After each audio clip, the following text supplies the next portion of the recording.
आम्ही संसार कसा उभा केला असेल याचा विचार केला.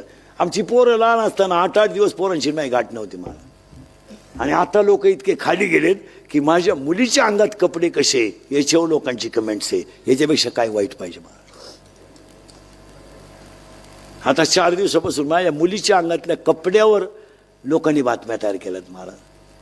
पण तिच्या बापानं मला द्यावं घोडे, तुम्ही मला घोडे लावा, माझा पिंड गेलाय. माझ्या मुलाचा आणि मुलीचा काय दोष आहे.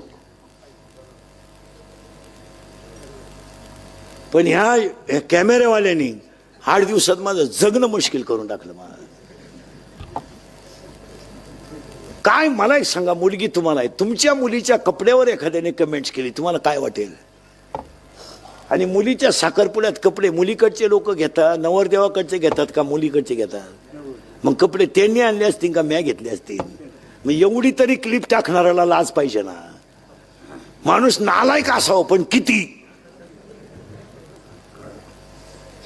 आणि त्याच्यामुळे मी आता कटाळलो मारा. मी जवळजवळ आता 2-3 दिवसात टाकणार आहे क्लिप आणि थांबून घेणार आहे. आता बस झाली 31 वर्ष लोकांच्या शिव्या खाऊन आयुष्यात सगळं चांगलंच केलं.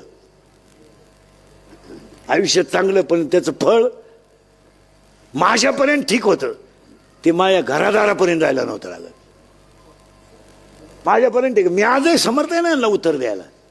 मला अजून 2 वर्ष आयुष्य आहे, मी अजून आहे ना. पण कुटुंबापर्यंत गेल्यावर त्याच्यात मजा नाही.